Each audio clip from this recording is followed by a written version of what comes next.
সাবেক প্রধানমন্ত্রী শেখ হাসিনার সরকার পতনের পর তার আত্মীয় স্বজনদের বিরুদ্ধে সারা দেশে ডজন ডজন মামলা হলেও এখন পর্যন্ত কেউ গ্রেফতার হননি। শেখ পরিবারের সদস্যদের মামলা হলেও তদন্তে তেমন কোনো অগ্রগতি দেখা যাচ্ছে না।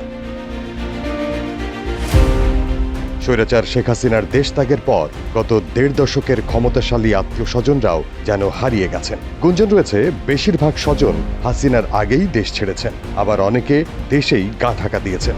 এদিকে ছাত্র জনতার আন্দোলনে হত্যাযজ্ঞের ঘটনা হওয়ায় হাসিনার স্বজনদের মামলার তদন্তে অগ্রগতি নেই বললেই চলে।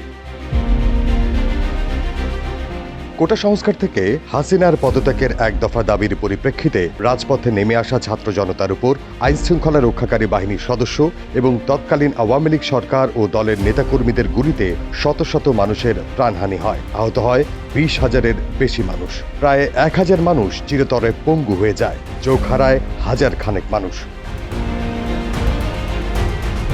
হাসিনার দোসররা বল প্রয়োগ করে ছাত্র জনতাকে দমিয়ে রেখে আন্দোলন রুখে দিতে চেয়েছিল। স্বৈরাচারী হাসিনার মতো তার আত্মীয় স্বজনরাও দেশব্যাপী হত্যাযজ্ঞের সঙ্গে সরাসরি জড়িত ছিল। শেখ হাসিনা ভারতে পালিয়ে যাওয়ার পর থেকেই দলের মন্ত্রী, এমপি ও বিভিন্ন পর্যায়ের নেতারা কেউ কেউ দেশ ছেড়েছেন, কেউ আছেন আত্মগোপনে। ইতিমধ্যে গ্রেফতার হয়েছেন হাসিনার সহচর ৩৩ জন মন্ত্রী, উপমন্ত্রী, প্রতিমন্ত্রী ও এমপি।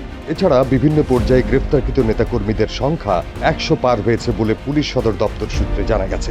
তবে শেখ হাসিনার আত্মীয় স্বজনদের এখনও গ্রেফতার করতে পারেনি আইনশৃঙ্খলা রক্ষাকারী বাহিনীর সদস্যরা। যদিও হাসিনা, রেহানা এবং তাদের সন্তানেরা ৫ আগস্টের আগে থেকেই দেশের বাইরে অবস্থান করছেন।